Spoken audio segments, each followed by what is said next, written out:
أعوذ بالله من الشيطان الرجيم. بسم الله الرحمن الرحيم.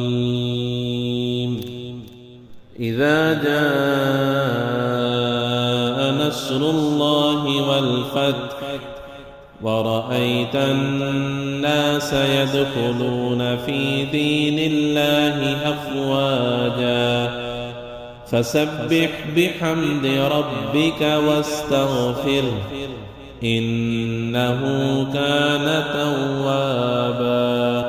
صدق الله العظيم وصدق رسوله النبي الكريم الأمين.